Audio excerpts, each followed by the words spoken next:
없어요. 그러나 하나님의 흐름 속에 내가 들어가면 하나님의 모든 흐름을 복음 중심으로 바꿔주세요. 선생님이 처음에 결혼을 해가지고 이제 시댁에 갔는데 아무도 믿지 않는 완전히 다 불신자 된 거예요. 그것도 대중송 가문이 제사가 많이 있는. 선생님은 막내 며느리라서 절대로 내 힘으로는 어때요? 바꿀 수가 없어요. 그러나 하나님이 오랜 세월의 흐름 뒤에 흐름이 완전히 바뀌는 응답을 주셨어요. 그건 뭐냐면 선생님이 이따 여기 페이지에 말씀, 기도, 전도 그 세 가지만 했거든요. 자, 우리 랩런트가 흐름을 바꾸려면 어떻게 해야 되냐? 내 안에 메시지가 있어야 돼요. 뭐가 있어야 된다고요? 메시지가 있어야 돼요. 사람을 살리는 메시지. 구원의 길. 그거 하나만 있으면 하나님이 여러분을 통해 흐름을 다 바꿔버려요. 다른 방법이 없어요. 불신자에게 생명이 들어가면 돼요. 하나님의 성령이 그 속에 임하면 돼요. 그 방법이 복음을 전하서 복음을 받는 거예요. 그래서 랩런트는 이 흐름을 바꾸려면 우리 랩런트 안에 뭐가 있어야 된다고요? 메시지가 있어요. 여러 방법이 있는데 창세기 1장 27절 하나님의 형상대로 우리를 만드시고 정복하고 다스리는 축복을 우리에게 주셨어요.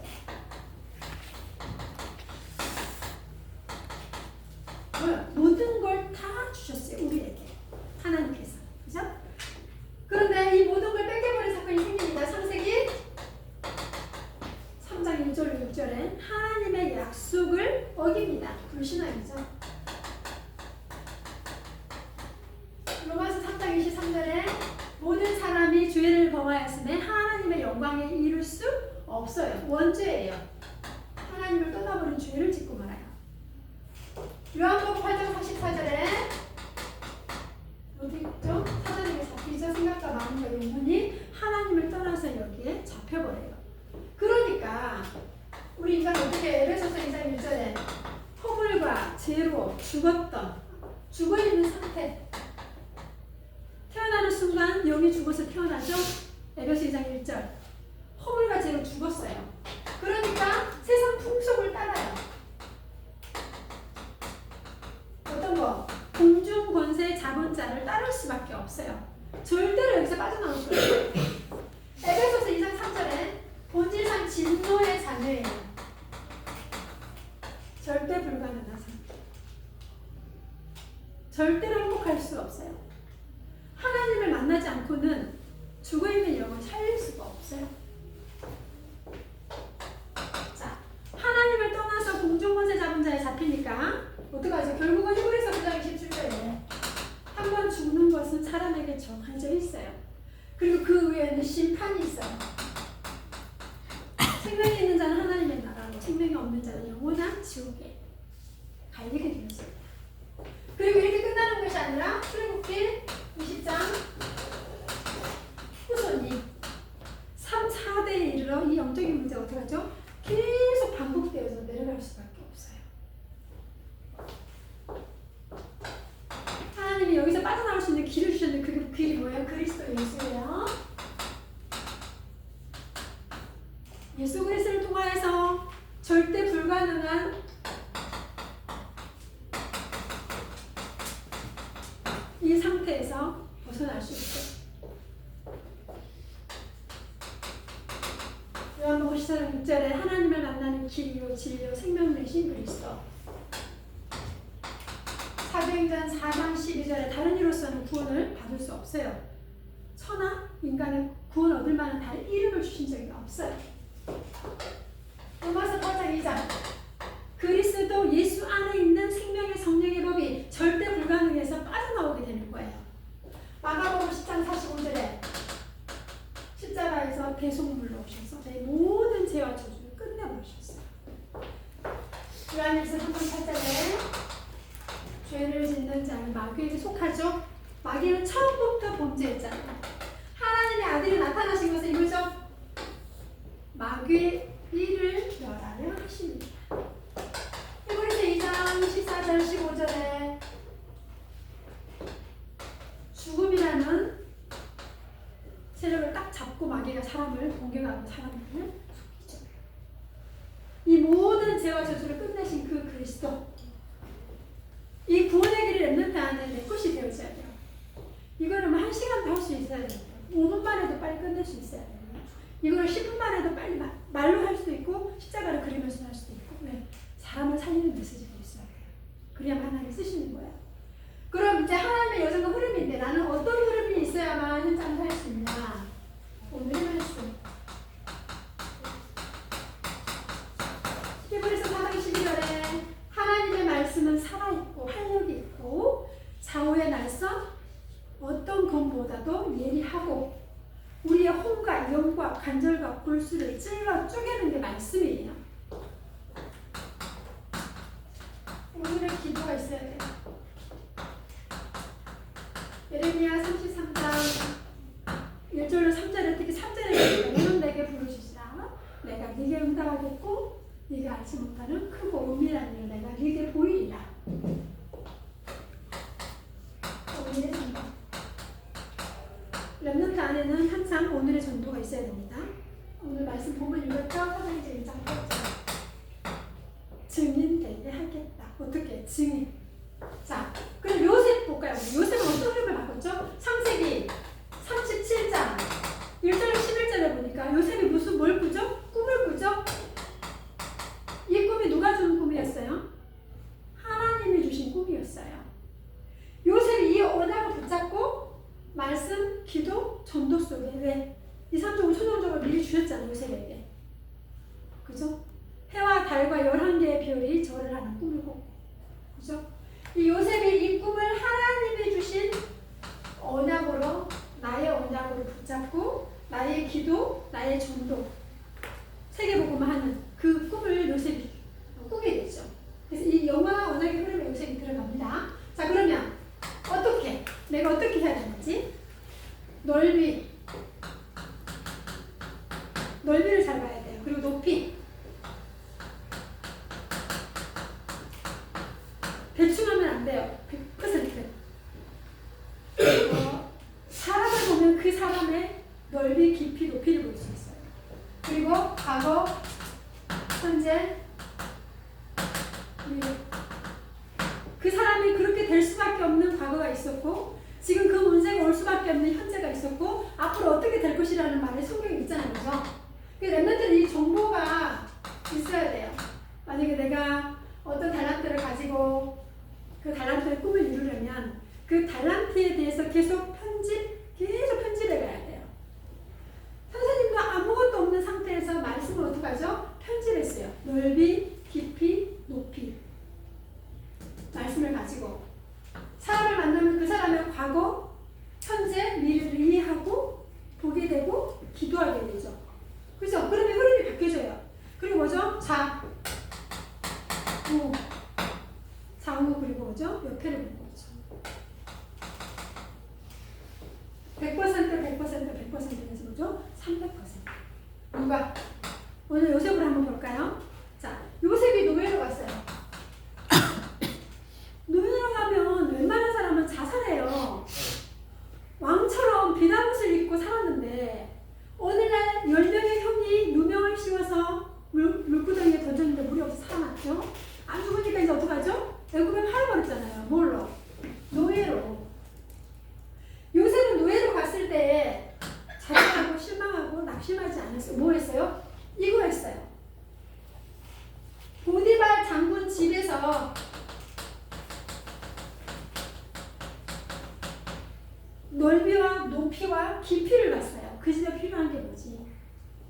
내가 이 노예생활을 하면서 하나님이 여기에 내가 뭘 원하시지? 자세히 보고 300%를 요셉이 누린 거예요. 보디발 장군 집에. 그러니까 말씀에 하나님의 요셉과 함께 하심으로 범사에 그가 뭐죠? 형통하게 되어져요. 그리고 보디발 장군 집을 누구 때문에 축복하시죠? 요셉 때문에. 보디발 장군 집의 흐름을 바꿔버렸어요. 가정 축복가 됐잖아요. 노예로 들어갔는데 이거 세 가지 살핀. 그죠? 이렇게. 자, 감옥 갔습니다. 얼마나 억울해요. 학교에서 작은 일 때문에 얼마나 억울해요. 집에서 동생, 형, 오빠 때문에 내가 얼마나 억울한 일을 많이 당해요. 그러나 요셉은 완전한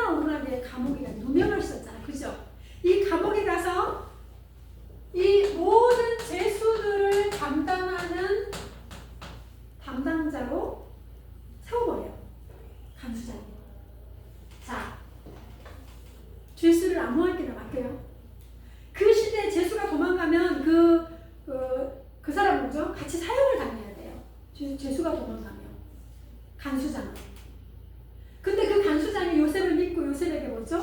모든 죄수들의 모든 것을 그에게 1인하고 맡기죠. 책임을 지게 하죠. 요셉이 어떻게 했습니까? 이거 세 가지 했어요. 감옥 안에서 넓이, 높이, 깊이를 자세히 봤어요. 그때 술 맡던 관원장, 똥 맡던 관원장이 들어왔잖아요. 그죠? 옆에서 왕을 이렇게 대접받은 사람이. 그 사람들을 자세히 봤어요. 꿈을 해석하니까 그 사람들의 과거, 현재, 미래가 다 보이니 좌우, 옆 살피게 되죠. 결국은 술 맡던 관원장은 다시 복직을 했고 요셉의 꿈 해석되고 떡 맡던 관원장은 어떡하죠? 사형당했잖아요. 요셉이 꿈 해석한 대로 됐잖아요. 요셉에게 있는 이 달란트를 어떡하죠? 노예로 가고 감옥에 갔다는 건 너무 심각한 상황이고 아니면 밑바닥까지 내려간 거예요. 그때 그 요셉은 이 100%, 300%를 가지고 하나님 앞에 어떡하죠? 집중했어요. 뭘 붙잡고? 나의 말씀 붙잡고. 흐름을 바꾸는 건 너무 쉬워요. 자, 그리고 총리가 됐어요. 어디에? 애굽에. 창세기 39장 1절로 6절에 보니까 이제 하나님이 요셉과 함께하는 장면이 나오고요. 그리고 창세기 39장 21절로 23절 여기 나와요. 제수들을 요셉에게 맡겨요. 옥중 제수를 요셉에게 맡기는 장면입니다. 감옥의 흐름을 바꿔버렸습니다. 보디발 장군집의 흐름을 바꿔버렸어요. 이렇게 요셉 한 명 때문에 하나님은 많은 문을 열어가시고 여러분 한 명 때문에 여러분의 가정, 가문, 학교 2, 3, 4, 5천 종족이 반드시 바뀝니다. 자, 그리고 나서 어떻게? 창세기 50장 24절에 보니까 요셉이 깊은 내면에 예수가 오실 그 가나안 땅을 언약으로 잡고 있어요. 뭐라 하냐면 아브라함의 하나님, 아브라함, 이삭, 야곱의 하나님이 지시한 그 땅으로 가게 될 것이다. 그러면서 여기 어디죠? 이게 가나안이잖아요. 가나안은 누가 오시는 땅이에요? 예수 그리스도가 오실 땅을 이 요셉이 붙잡았다는 거예요. 그리고 나서 25절에 보니까 50장 25절에 보니까 나오죠. 여기에 해골. 내가 죽거든 나의 해골을 가지고 그 가나안으로 가라. 유언을 안 합니다. 요셉의 깊은 내면에 있는 말씀, 기도, 전도가 애굽을 살리고 감옥을 변화시키고 노예에서 어떡하죠? 흐름을 바꿔버렸습니다. 결국은 하나님이 총리로 세우셔서 세계를 복음화하는 증인을 쓰셨습니다. 자, 이제 우리 랩런트는 잘 기억해야 돼요. 그 회사의 흐름이 있어요. 그 교회사의 흐름 중에 오직 복음하지 않으면 종교인이래요. 우리 진주에 교회가 200개가 있고 우리 그 종교가 정식 종교로 등록된 한 200개 정도 돼요. 이 종교인은요 아무런 힘이 없어요. 능력이 없어요. 옛날에 교회 다녀봤어.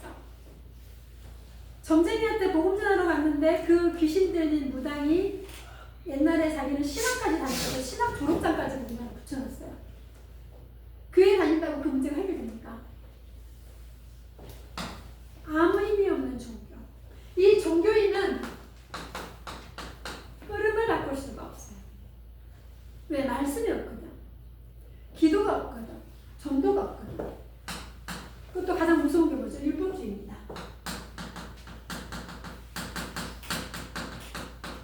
율법주의는 이 율법은 죄를 확인하고 회개하고 하나님께로 가는 길을 안내하는 몽학 선생일 뿐인데 이 율법이 뭐죠? 사람을 죽입니다. 왜요? 용서가 없어요. 바로 죽여요. 죄 지으면. 눈이 죄를 지으면 눈 하나 끊어내라 하잖아. 왼팔이 범죄하면 왼팔을 끊어내라 하잖아. 왜요? 그때는 죄 지으면 어떡하죠? 그 죄 때문에 온몸이 지옥에 갈 수 없다고 하죠. 그 뭐예요? 율법은 사람을 죽이고 용서가 없어요. 얼마나 무서운지 모르겠지. 결국은 자기도 이 율법 때문에 자기도 죽어요. 나중에 용서가 없어요. 초월하지 못해요. 수용할 수가 없어요. 율법에 빠져 죽는 거예요. 신비주의. 요거 감당할 수 없으니 신비주의. 이 신비주의 뭡니까? 신비주의 특징이 교회 필요 없어요. 교회를 대적해요. 목사님 필요 없어요. 자기가 목사인데. 하나님이 자기한테 말씀을 바로 주는데 결국은 심각한 무서운 질병에 걸려서 그 사람의 말로가 비참하게 끝나요. 신비주의. 이거 뭐죠? 체험을 강조해요. 방언을 해야만 구원을 받는다고 말하는 교회도 있어요. 신비 체험을 하지 않으면 신앙이 생활이 안 돼요. 이게 틀린 거죠. 신비주의. 그 다음에 또 골 때리는 것도 하나 있습니다. 박애주의.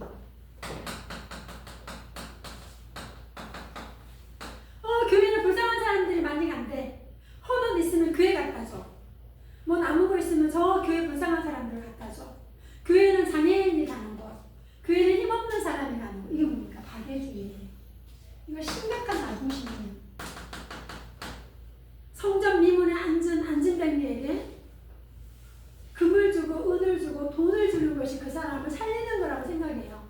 그러나 베드로는 뭐라고 말했습니까? 은과 금은 내게 없지만 내게 있는 건 네게 준다. 누구 이름으로 일어나 걸어라? 나사렛 예수 그리스도 이름으로 일어나 걸어라 했는데 이 박애주의는 심각한 자존심이에요. 하나님의 뜻 몰라요. 그냥 내가 다해. 내 의. 내가 이 정도 했으니까. 박애주의. 그냥 불쌍한 사람 도와주는 거. 박애주의. 음식 음식 버리면 어떡하죠? 큰일 난다더라. 뭐 복을 못 받는다. 이상한 틀린 생각하죠. 그리고 뭐죠? 다른 사람 도와주면 너무 소중하죠. 선생님 집에 가게는 아직도 노숙자들이 와요. 매일 2,000원씩 받아요. 그리고 그 2,000원을 받으면 바로 뭘 사러 가냐면 복권이라도 사면 그 사람 좀 정신이 좀 있는 거잖아. 살려고 하는 거잖아. 막걸리를 사러 가요. 막걸리가 1,200원, 2,500원이거든요. 그리고 그 막걸리 안에는 곡주기 때문에 그 막걸리 한 병으로 하루를 보내요. 그러니까 나중에는 이제 방법을 바꿔서 선생님이 그 노숙자에게 복음을 전해서 복음 받았거든요. 근데 이제 2,000원씩 매일 주고 6,000원을 주니까 술을 먹으니까 이제 방법을 바꿔서 이제 오면은 라면을 하나 끓여가지고 라면하고 김치를 해가지고 이제 먹도록 이렇게 도와주고 있어요. 중요하죠. 잠잘 데가 없어요. 너무 안 됐어요, 인생이. 그러나 그 박애주의는 뭐죠? 하나님을 만나는 길이 아니에요. 신비주의는 아무리 체험을 해도 그냥 자기 자신에서 끝나요. 율법주의는 사람을 죽여요. 자, 그러면 나도 모르게 이게 들어가 있어요. 왔다 갔다 교회 생활. 초심 그냥 왔다 갔다 한다. 율법주의. 나도 모르게 사람을 판단하고 비판하고 비교하고 결국은 자기 자신을 죽여요. 자기도 죽고 남도 죽이고. 신비주의. 특별한 체험하면 자기가 하나님이냐. 박애주의. 무섭습니다. 이 흐름 속에 가면 안 됩니다. 사회주의. 좌파, 우파, 이념, 사상, 분열입니다. 분열을 가서 나중에는 파괴되기로 들어가요. 우리 나라를 위해서 우리가 기도해요. 우리 좌파도 아니고 우파도 아니고. 그죠? 하나님이 대통령을 세우니까 하나님이 세우신 대통령에게 가는 거죠. 틀린 이념과 사상이 나라를 두 쪽으로 만들어 놓고 많은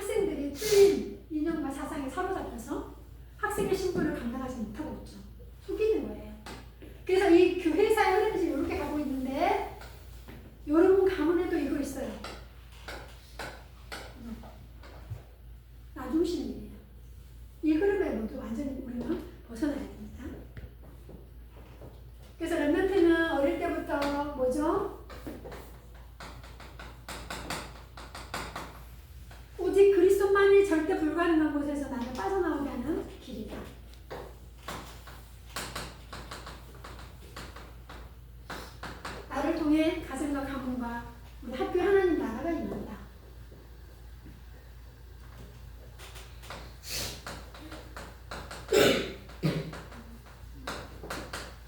여러분, 망대가 뭐죠? 내가 기도의 망대가 세워지면 내 안에 성령이 나의 일을 해요. 이 망대가 세워지지 않으면 절대로 그 다음 것을 갈 수가 없어요. 7망대를 달달달 오더라도 내 것으로 만들어야 돼요. 성삼위 하나님의 역사가 내 안에, 보좌의 능력이 내 안에, 시공간 초월의 오력의 힘이 내 안에. 결국은 뭐죠? 세 가지 뜰이 있는 교회, 미리시브이디아 교회. 7망대가 내 안에 세워지면 하나님은요 모든 흐름을 나를 통해 바꿔버립니다. 요셉을 기억하시고 내가 어떤 흐름 속에 있어야 되고 내가 어떤 언약을 붙잡고 도전해야 되는지 기도해봅니다. 28장 세계 선교대 렘넌트들도 여러분의 용돈을 하나님께 드릴 수 있도록 준비하세요. 초실에 가서 종교인 되면 안 됩니다. 율법주의, 신비주의, 박애주의 잡히면 안 됩니다. 가주면 안 돼요. 초신 가서 하나님의 나를 엘리트로 준비하는 걸 내 것으로 만들어야 자세히 보셔야 돼요. 과거, 현재, 미래 렘넌트가 기억해야 돼요. 좌우 옆을 볼 줄 알아요. 깊은 사람. 초신을 가면 초신 안에서 내가 찾을 걸 내 걸로 만드는 거예요. 다락방. 현재 진행되고 있는 지역 다락방. 자, 그리고 우리 렘넌트는 학업, 예습, 복습, 학원 가는 거. 여기에도 흐름 속에 학원 가서도 넓이, 높이, 깊이 수학 문제 하나를 보고도 과거, 현재, 미래 뭐죠? 좌우 옆을 볼 수 있는. 이거는 사람을 살리죠. 이거는 내가 정보가 내 안에 전문성이 들어갑니다. 이거는 무엇도 초월할 수 있어요. 흐름을 바꾸는 렘넌트. 여러분 사명 때문에 하나님은 여러분 가문의 흐름을 2, 3, 5, 천년의 흐름을 반드시 바꿀 것입니다. 한 주간 동안의 흐름을 바꾸는 은혜의 현장에 있기를 바라겠습니다. 기도하겠습니다. 하나님, 우리 렘넌트들이 어렸을 때부터 나의 말씀, 나의 기도, 나의 전도가 각인 뿌리 차질되는 은혜를 허락하여 주옵소서. 렘넌트 때문에 가정과 가문의 흐름이 오직 복음, 오직 그리스도, 오직 하나님 나라로 변화되게 하시고 렘넌트 한 명 때문에 학교, 학원 현장에 하나님 나라의 일이 이루어지는 응답과 증거를 주시며 한 주간 동안에 요셉이 받은 그 응답의 자리에 우리 렘넌트들이 있을 수 있도록 성령으로 역사하시고 인도하여 주옵소서. 예수 그리스도의 이름으로 기도드립니다.